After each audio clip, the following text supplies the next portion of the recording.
The Principles of Economics with Applications to Practical Problems by Frank Albert Fetter. Chapter 15. The Capitalization of All Forms of Rent. Section 1. The Purchase of Rent Charges as an Example of Capitalization. The Nature and Sale of Rent Charges. 1. From the 12th to the 16th centuries, the sale and purchase of rent charges was the most general form of borrowing and lending wealth. A rent charge in the Middle Ages was a definite income that was to be paid out of the rents of an estate, business house, manor, etc.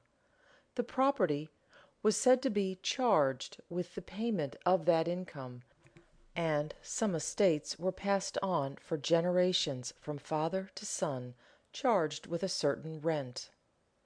It was thus possible for the owner of money to buy a rent charge, either one that had been created a generation before, or a new one created by some landowner for the especial purpose of borrowing money to go on a crusade, or of improving his estate, or of investing in other business. The transaction took this form: the purchaser of the rent charge paid a sum of money, called the capital sum, and obtained in return a rent paper entitling him to receive permanently a given income. The house or land was security for the debt. The seller gave up the right to the rent as it came in year by year, and received in return a capital sum in hand. Generally, he had the right to repay the sum whenever he wished, and thus extinguish the rent charge.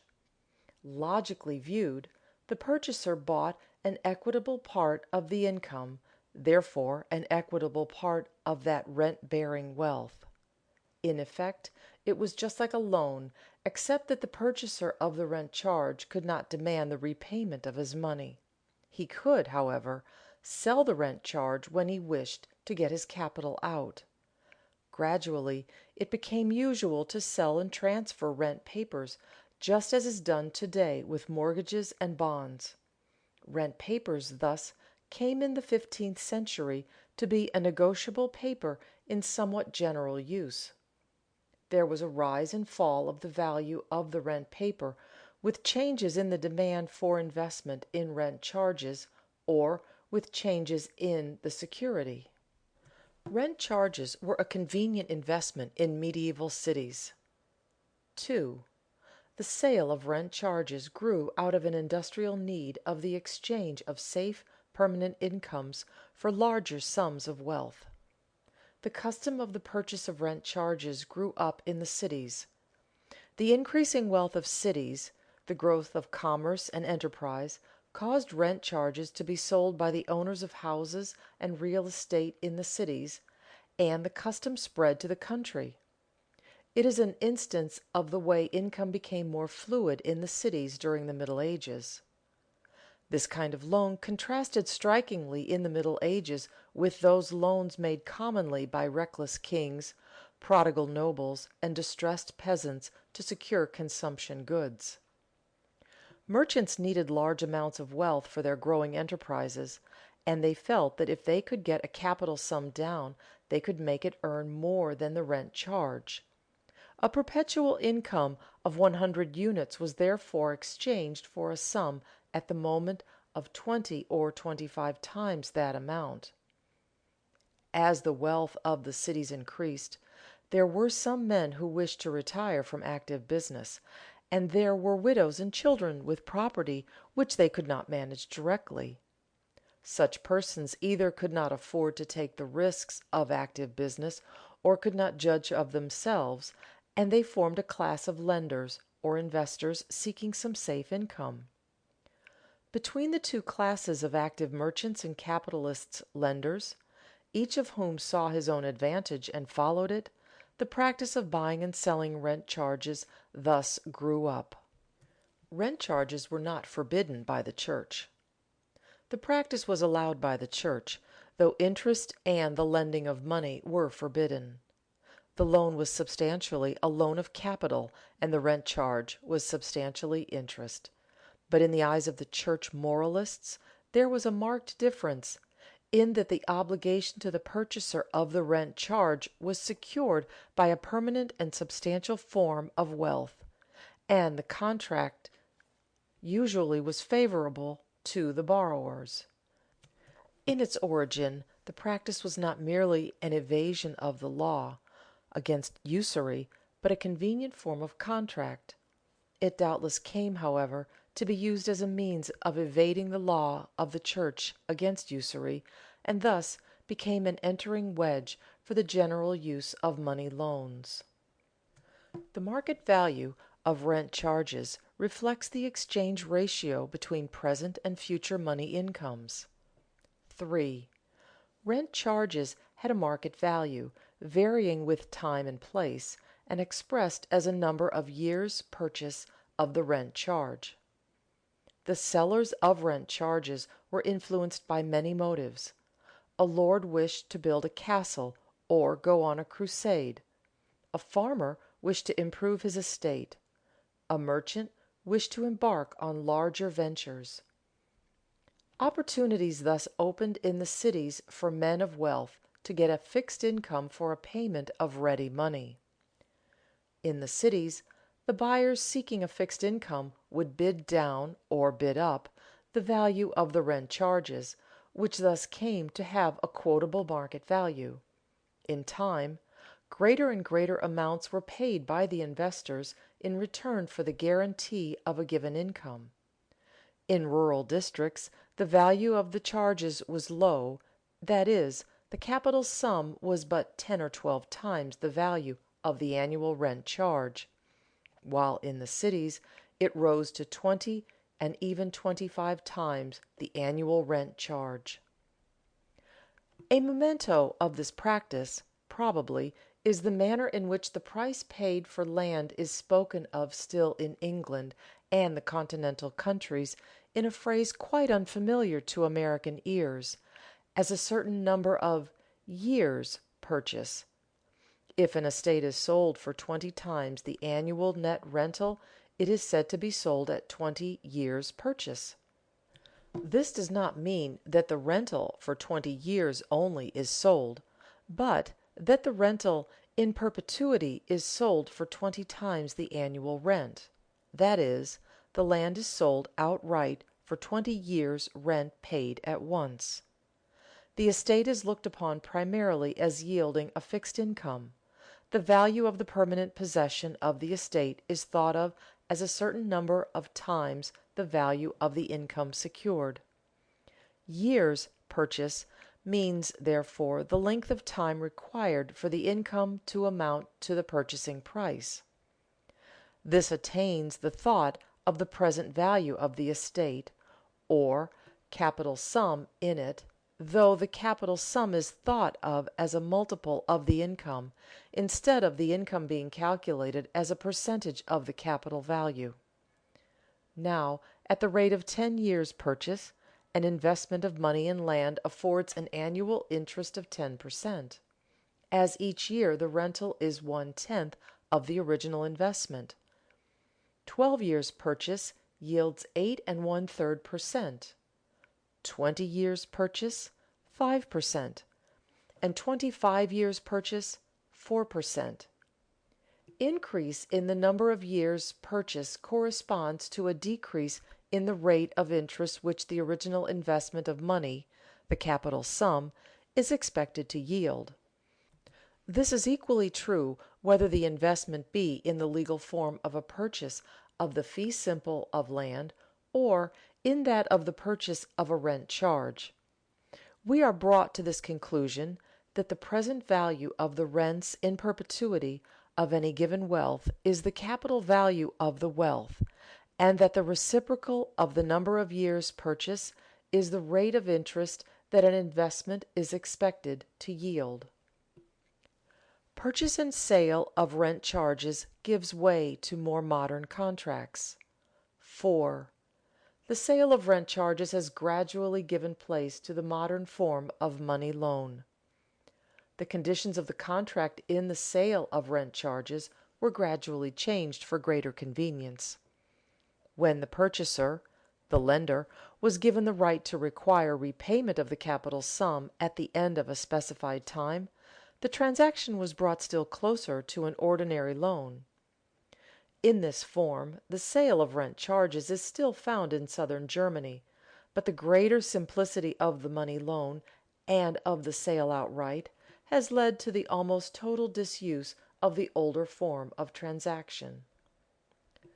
The purchase of rent charges was long looked upon as a very different thing from the loan of money, but to modern eyes it is not, and the old distinctions between moralities of the two kinds of income appear now mainly quibbles, justified in slight degree by certain social facts of the time. The rise of industry led to different ideas on the lending of money. The prejudice against it weakened in large classes of the population, especially the Protestant countries, and its use rapidly spread. Not until 1830 did a decision of Rome remove all disapproval on the part of the church. Rent charges are instructive now as showing the mode in which rents began to be capitalized in earlier centuries. Section 2. Capitalization involved in the evaluating of indirect agents. The capital value of durable wealth is the sum of its expected rents. 1. The buying of any indirect agent is practically the purchasing of a rent charge. To account rationally for the market value of anything, its importance must be traced back to gratification. We have examined and accepted the proposition that if a good is not affording enjoyment at the present moment, it is kept because it will yield a rent until it is used. If it is never to afford direct enjoyment, if it is never to mature physically into the class of enjoyable goods, the explanation for its value must be found in the fact that it is capable of yielding a series of rents of enjoyable goods. In the last analysis, the value of anything must be found in its power of affording psychic income, a series of psychic rents. Now, when such a durable income is bought outright, what is the basis on which its value is estimated? What, other than the rents it will afford? Exactly as did the purchasers of a medieval rent charge, the buyer of the durable wealth pays a definite sum in return for the right to enjoy a series of future rents. As was the case with rent charges, however, the amount paid will be less than the full matured value of the rents. A long series, even a perpetual series, may be exchanged for no more than 10, 20, or 25 annual rents. While, therefore, the selling value of the good is the sum of the values of the rents, it evidently is the sum discounted. Immediately, when we have reached this point in the reasoning, our proposition must suggest itself as self-evidently true in this form: the value of any good is the sum of the entire series of rents it contains, discounted, at some rate, to their present worth. What determines the rate of discount is a question that will call later for a full explanation. Capital value is not primary. 2. There are two modes of approach to the problem of interest: one from the side of income, rents; the other from the side of the bearer, capital.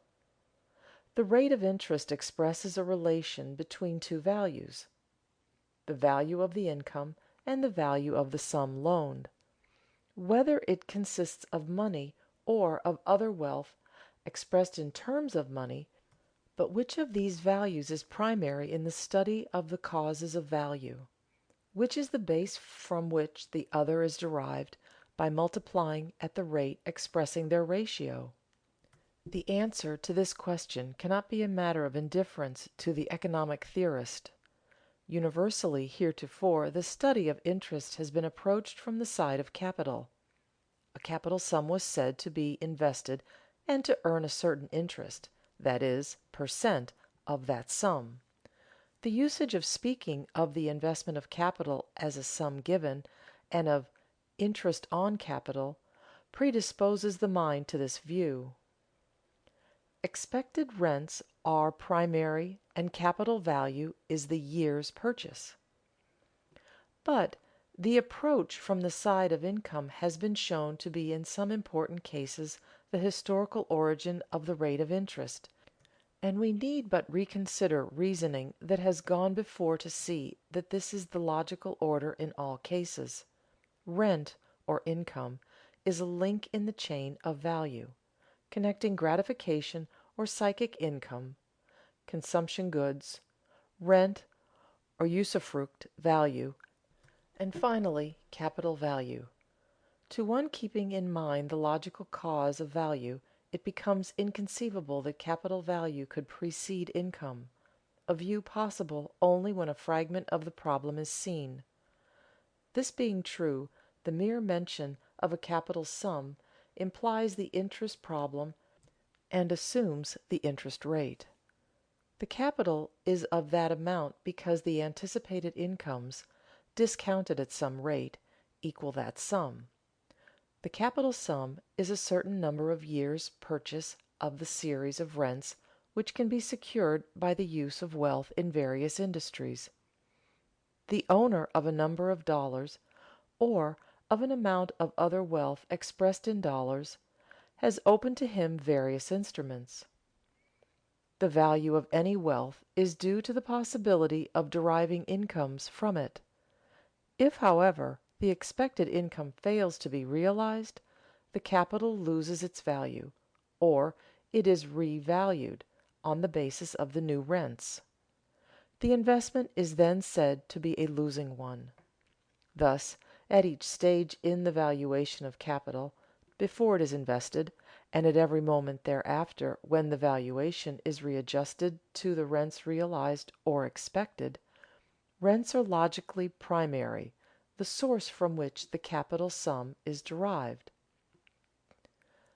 The rate of capitalization of rents is not fixed merely in commerce. 3. The capitalization of comparatively safe, permanent incomes from real estate contains within itself all the factors for the independent determination of the interest rate, and is not to be explained merely by reference to the prevailing rate of interest in other investments. The value of land usually is expressed simply as the capitalizing of its rents at the prevailing rate of interest. The rate is assumed to be fixed by conditions in manufacturing and commerce, and if 5% can be gotten there the capitalist would never buy land unless investment in it were made equally attractive. The cause of the rate thus is supposed to rest outside the transaction itself, the exchange of land for other capital seeking investment. The economic student is safe in assuming always that explanations of this sort are fallacious. The cause of value in any one exchange or any one industry is not thus to be juggled and shifted into another industry. It is true that the values of goods are so wonderfully interrelated by substitution that as the price of fresh beef will affect that of salt mackerel, so the capitalization rate of machinery affects that of land. But the influence is not from one side only, it is mutual. When anything has value, it must have in itself an independent cause of value. The exchange of any present and future rents results in a rate of time discount. It cannot be otherwise in the particular problem of value called capitalization. The first task of scientific study is to state clearly the nature of the problem. In this case it is seen to be the exchange of a present sum of wealth for a series of future rents.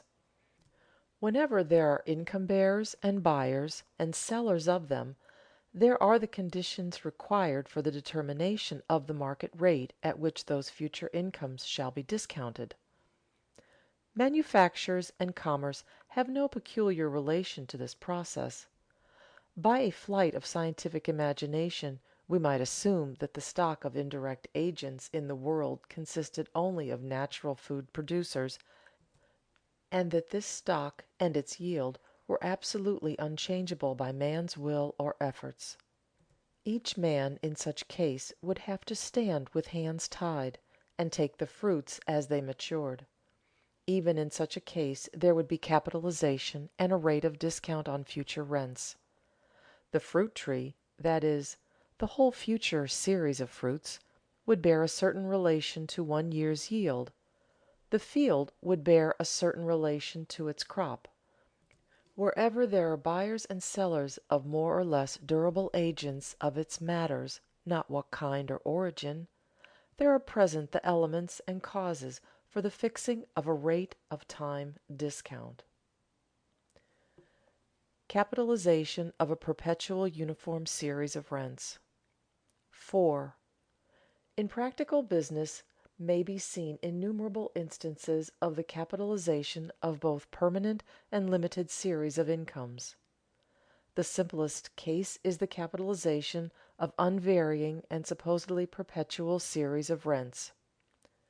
Whatever the rate of time discount prevailing, rents infinitely distant become infinitesimally small when discount is compounded. The present rent is worth most, next year's less, and so on in a decreasing series of a probably increasing series of rents. But social changes alter rental values, and so far as these changes are foreseen, these anticipated or expected rents are made the basis for present capitalization. Investors and owners alike may foresee that a piece of land used only for agriculture will, within a few years, be taken up for city lots, or will be needed for a factory, or as the site of a railroad station. The capitalized value would not in this case be based upon a series of uniform rents, each of the amount yielded annually now, but on the progressive series expected. In some cases the physical output of an agent may decline while the price of the product increases.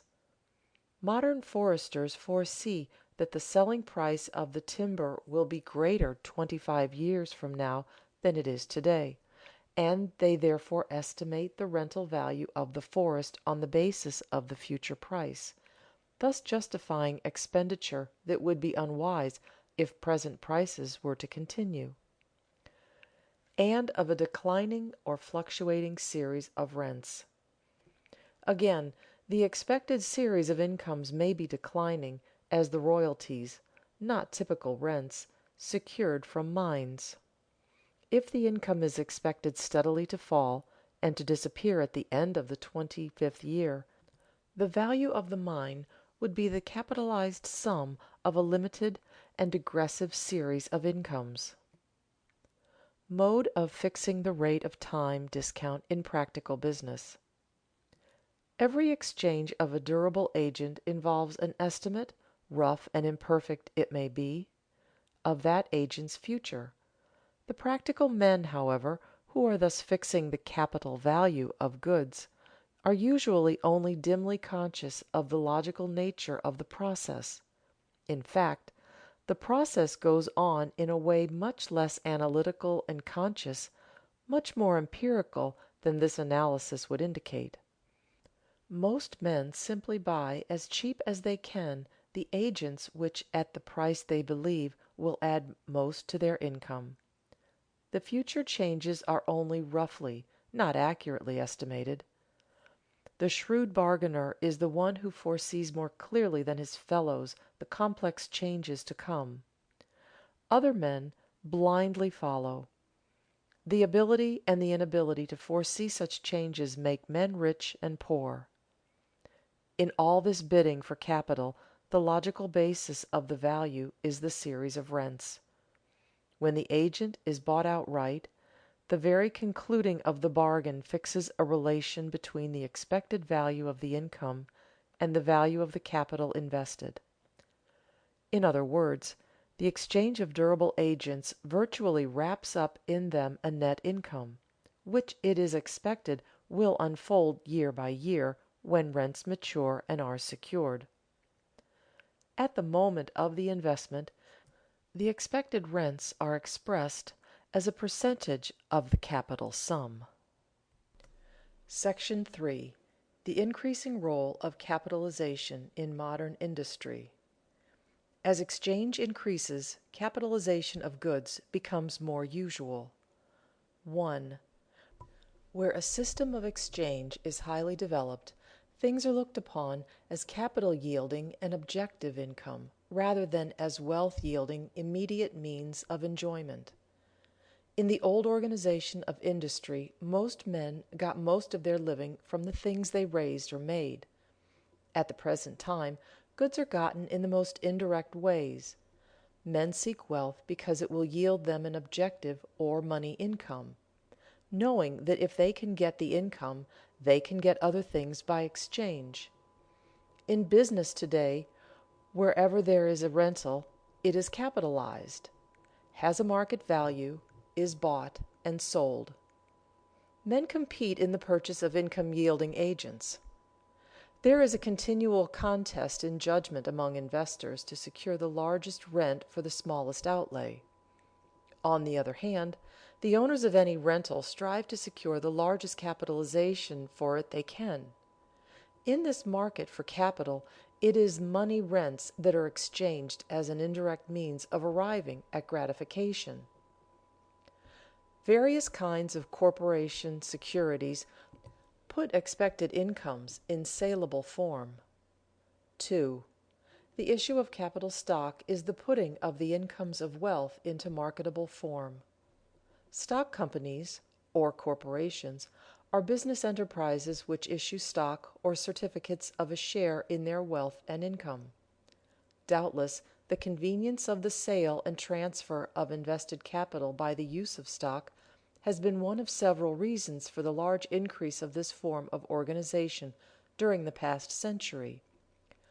Originally, the stock of a company taken collectively represented all the capital invested, and each share entitled the owner to a given portion of the total income earned. The shares were issued in regular denominations in terms of money, and this amount expressed on the face of the stock remained fixed. But as a business proves more or less profitable, the value of a share of its income rises and falls regardless of the original amount of stock issued. At once, there is a divergence between the nominal or face value and the market value of the stock.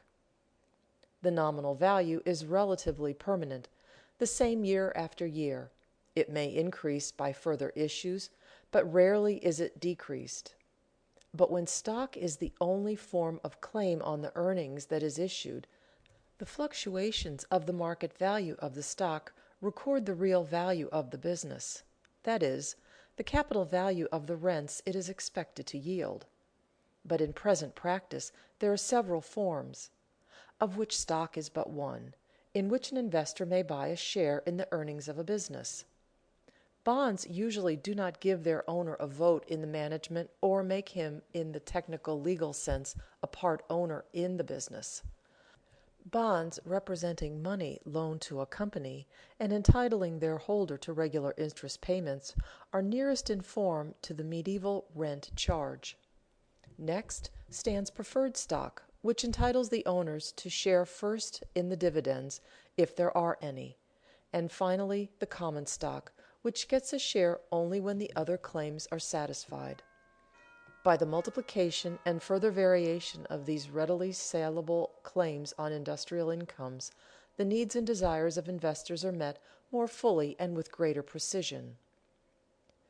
Any continuing income can be capitalized. 3. Men seek to convert into marketable capital any increase of income in their wealth or business. A man who invests a given capital sum in machines, buildings, and materials buys them, as others do, at prices that represent their usual or market earning power. If he succeeds exceptionally in his business, he makes the capital earn more than the rents on which it was capitalized. The same material wealth becomes worth more because of the reputation of his products, and therefore the trademark and goodwill of the business can be capitalized. In this sense, a good name can be sold, and is at least as much to be desired, even in a mercenary age, as great riches. Likewise, social changes, new needs, the growth of population, increase the net income of wealth, or the rents of a business. The basis of capital value is income, and whatever be its cause, political or economic, material income can and will be capitalized and added to the market value of the privilege, wealth, or industry on which the income is conditioned. The capitalizing of franchises for public service corporations. Notable cases of this sort arise in connection with public franchises. If a street railway or a gas company is given the exclusive right to operate in a given locality, any income above average interest on the investment is capitalized, either in the higher price of the stock or in additional stocks issued, without the addition of any material to the plant. If the franchise is unlimited, the income may be capitalized as practically perpetual. If the franchise is limited, and is to expire in 30 or 40 years, only the limited series of privileged incomes can ordinarily be capitalized. When, however, the managers are able to exert influence enough to have the franchise extended, and the investors believe in the skill of the managers, and perhaps in their own power to bribe the legislators, the value of the stock continues higher than it could usually be under a limited franchise. Such circumstances becloud the question whether the exceptional income arising under the franchise should go to the public or to the company. Granted, however, that the company is entitled to the income, the burden of proof is on those who object to the capitalizing of the income, as is done in every other business. Some difficulties in the capitalization of corporate incomes. 4. The manipulation of dividends and the resulting changes in capitalization open up great opportunities for the dishonest increase of private fortunes. A great change in the market value of stock is made by a comparatively small change in the income it regularly affords. For if the prevailing rate of interest on money loans is 5%, each dollar of dividends is capitalized at $20. It might seem that the dividend would be declared if earned, otherwise not. The matter is not so simple and impersonal, however. The control of corporations is vested in the hands of a small group of directors who have both the opportunity and the temptation to withhold dividends when they are earned, to pay them when borrowed money if unearned, and, in either case, to keep the stockholders and the public in ignorance of the real condition and earning power of the business. The stocks can, by this manipulation of dividends, be made a lottery for the legitimate investor, a trap for the unwary, and a source of unrighteous gain by men recreant to their trusts. In this way, it may be seen that an earning power not known to bidders in the market does not enter into capitalization. A fictitious earning power, however, is capitalized so long as the investors continue to be deceived. Instances of this kind present problems not only of private morality, but of the preservation of free industrial institutions. The solution of these problems would perhaps be hastened if the economic nature of capitalization were more clearly understood. Capital value in modern industry is everywhere the expression of the serial rents of wealth discounted at a prevailing rate of time discount. End of chapter 15.